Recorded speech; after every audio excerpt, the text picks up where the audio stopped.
नमस्कार, जय जगन्नाथ।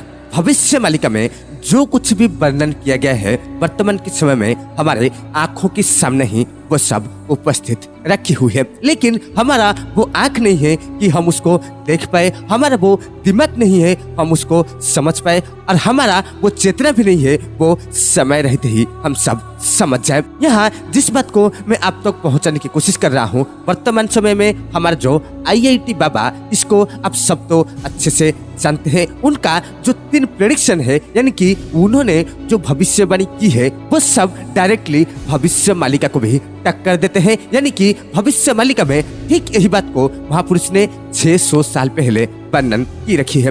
तो वर्तमान समय पर ये जो बाबा जो भी कुछ बात को हम तक पहुंचाने की कोशिश कर रहे हैं, वास्तव में ऐसा वर्तमान समय में कोई एक भी इंसान नहीं है जो उनका बात को समझ पाएगा। लेकिन वो जो भी कुछ बात बोल रहे हैं उनको थोड़ा अगर गौर से समझने की कोशिश करेंगे और समझने की मोटिव में समझने की कोशिश करेंगे तो आपको भी समझ में आ जाएगा कि इंसान क्या कुछ नहीं कर सकता है। सैलरी था 3 लाख रुपए, एरोस्पेस पे काम कर रहे थे, कनाडा में जॉब कर रहे थे, सब कुछ करने के बावजूद भी वो वर्तमान समय में आध्यात्म के रास्ते पर आ गए और लोगों को सब कुछ समझाने की कोशिश कर रहे हैं। लेकिन लोग सब समझने के लिए तैयार नहीं है, क्योंकि वर्तमान समय में जो सोशल मीडिया जमाना है, बहुत सारे वीडियो अभी वायरल हो रहे हैं। ऐसे भी बहुत सारे न्यूज चैनल सब है जो कि बाबा को फर्जी बता रहे हैं। लेकिन मैं आपको अगर पर्सनली बताना चाहूंगा, ये बात बिल्कुल भी गलत है।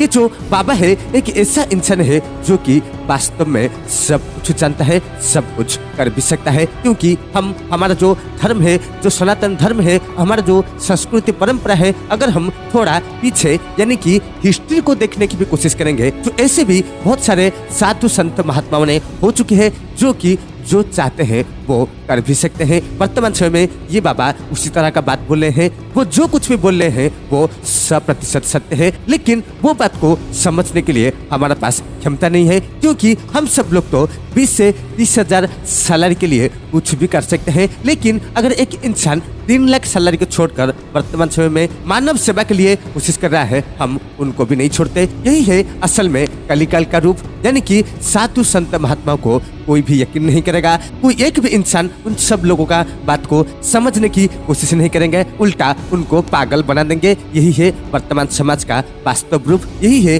वर्तमान समय में जिसको आप सनातन धर्म बोलते हैं, जिसको आप हिंदू धर्म बोलते हैं। हिंदू धर्म में वर्तमान समय का जो साधु संत का सम्मान इसी तरह किया जाता है। मैं किसी का सपोर्ट में नहीं बोल रहा हूँ कि किसी का ऑपोजिशन में नहीं बोल रहा हूँ, लेकिन जो मानवता हमारे अंदर रहती है वो संपूर्ण रूप से मर गया है। यानी कि लोभ मोह माया के अंदर हम सब भ्रमित होकर वास्तव सत्य को समझने की कोशिश भी नहीं करते हैं। तो ये तो था IIT बाबा का कुछ सच्चाइयाँ जो मैं आप तक पहुँचाने की कोशिश कर रहा हूँ, जो कि 101% सत्य भी है, बिल्कुल भी झूठ बात नहीं है।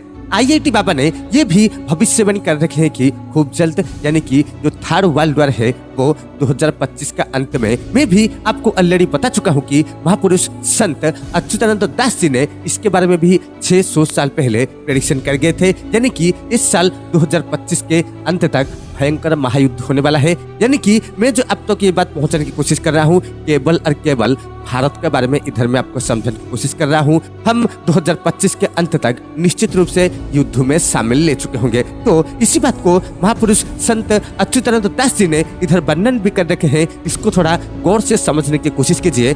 ये जो युद्ध शुरू होने वाला है, यानी कि 2025 में जो भारत युद्ध में एंटर करने वाला है, इसी बारे में महापुरुष इधर वर्णन भी कर रहे हैं। कंपिब मेदिनी रण गोलध्वनि स्वर्ग पातालकु भेदी 18 दिवस जम्बूद्वीप मध्य बहिब रक्तर नदी। ये बात को अगर आप हिंदी में समझने की कोशिश करेंगे, महापुरुष बोल रहे हैं कि कंपिब मेदिनी रण गोलध्वनि, ऐसा गोला बारूद का जो शब्द होगा स्वर्ग और पाताल को भी सुनाई देने वाला है। महापुरुष ने इसी बात को इधर वर्णन कर रहे हैं। उसके साथ ही महापुरुष ये भी इधर क्लैरिफाई कर रहे हैं कि ये युद्ध 18 दिन चलने वाला है, यानी कि 18 दिवस जम्बूद्वीप मध्य बहिब रक्तर नदी। पुरानो शास्त्रों में भी भारत को जम्बूद्वीप कहा गया है। इसी बात को महापुरुष इधर वर्णन कर रहे हैं। 18 दिन के लिए जम्बुद्वीप में ऐसा युद्ध होने वाला है कि रक्त का नदी बहने वाला है। वर्तमान समय में अगर एक इंसान ऐसा भी आ जाए, जैसे कि IIT बाबा ने वर्तमान समय में सबका सामने आ गए हैं, अगर ऐसा एक इंसान वर्तमान समय में ये कुछ बात बोलेगा आपको सामने बिठाकर, यानी ये जो मीडिया वाला दिखा रहे हैं, मीडिया वाला को सामने बिठाकर ये बात बोलने की कोशिश करेगा, तो जैसे ही वर्तमान समय में IIT वालों को बहुत सारे लोग पागल समझ रहे हैं, महापुरुष अच्युतानंद दास जी अगर खुद भी सामने आकर ये बात बोल दे तो उनको भी सब पागल बोलेंगे वर्तमान के समय में। इसीलिए ही महापुरुष ने इसी बात को बार बार वर्णन की है कि ये जो बात समय आने पर कहना निश्चित रूप से आवश्यकता है, समय से पहले बिल्कुल नहीं है। ये जो बात मैं आप तक पहुंचाने की कोशिश कर रहा हूँ, आप यकीन मानिए कि नहीं मानिए ये तो अलग बात है, लेकिन समय आ चुका है। वर्तमान समय में हम लोग जनवरी महीने में एंट्री कर चुके हैं और कितना दिन बच गया ये भी आप अंदाजा लगा सकते हैं। उसके बाद महापुरुष इसको भी इधर वर्णन कर रहे हैं कि देव सिद्धिसुर मनुष्य असुर रही न पारिबे केही 37 अंकरे दिग दिगांतर उछुली पड़िब मही। महापुरुष बोल रहे हैं कि देव सिद्ध सुर मनुष्य और असुर, इसको आप अगर हिंदी में समझने की कोशिश करेंगे, देवलोक और जो सिद्ध पुरुष है उसके साथ मनुष्य और असुर, ये जो प्रचंड युद्ध होगा इसको कोई भी सहन नहीं कर पाएगा। 37 अंकरे दिग दिगांतरे उछुली पड़िब मही। महापुरुष बोल रहे हैं कि जो 37 अंक को महापुरुष इधर इंडिकेट कर रहे हैं, इसके ऊपर भी मैं एक स्पेशल वीडियो आप तक पहुंचाने की कोशिश करूंगा, लेकिन महापुरुष वर्णन कर रहे हैं कि 37 अंक में दिग्गो दिगांतर उछुली पड़िब, यानी कि चारों दिशाओं से ऐसे भयंकर युद्ध हो रहा होगा, ऐसे क्लाइमेट चेंज हो रहा होगा, ऐसे आग लगता होगा, ऐसे पानी का उपद्रव मचता होगा और ऐसे साइक्लोन आ रहा होगा, यानी कि हर तरफ सिर्फ तबाही ही तबाही 37 अंक में हम लोग देखने वाले हैं। वर्तमान समय में जो अमेरिका में आग लगी हुई है वो सिर्फ क्लाइमेट चेंज की वजह से हुई है और आज तक भी ये आग नहीं बुझा है। बहुत सारे धन जीवन वहां पर नष्ट हो गया है, करोड़ों करोड़ों रुपए का संपत्ति सब नष्ट भी हो चुके हैं। महापुरुष ने बहुत पहले इसको भी वर्णन किए थे कि उत्तरे साजिब